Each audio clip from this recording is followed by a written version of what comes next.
চাকরিহারা যোগ্য শিক্ষক সুমন বিশ্বাসকে জুলাইয়ের 1 তারিখে নর্থ বিধাননগর পুলিশ স্টেশনে তলব করা হয়েছিল। তবে এই বিষয়ে তিনি জানান তার হাতে চিঠি দুপুর 3টার দিকে এসে পৌঁছানোর জন্য তিনি পরবর্তীতে আধিকারিকের সঙ্গে যোগাযোগ করে 2 তারিখে 11টা থেকে 11:30টার মধ্যে থানায় আসবে বলে জানায় এবং পরে তিনি থানার সামনে এসে সরাসরি মুখ্যমন্ত্রীকে চোর বলেন, পাশাপাশি নবান্ন থেকে টেনে নিচে নামাবে এমনটাই আক্রমণ করেন।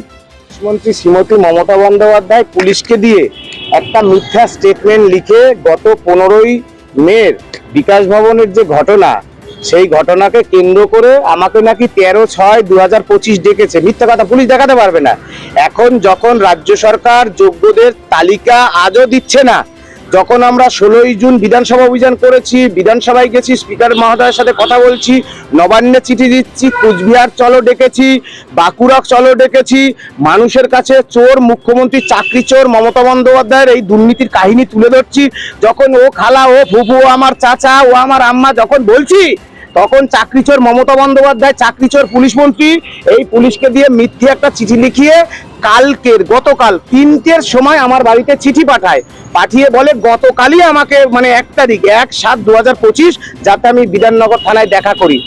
আর যিনি আমাকে ডেকেছেন তাকে আমি ফোন করে বললাম, আপনার চিঠি প্রথমবারের জন্য আমি 3টার সময় পেলাম, আজকের আমি আসবো সে কথা জানিয়েছি। তিনি বলে ঠিক আছে, আপনি 11টা থেকে 11:30টার মধ্যে আসুন।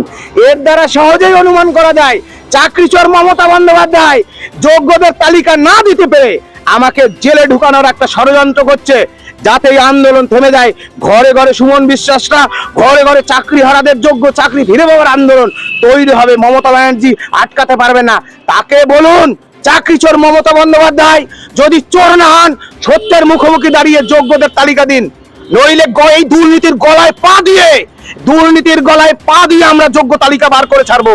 আর শক্তি সঞ্চয় করে নবান্নের দিকে এগোবো। ওই নবান্ন থেকে টানতে নামিয়ে নিয়ে আসবো চাকরি চোর মমতা বন্দ্যোপাধ্যায়কে।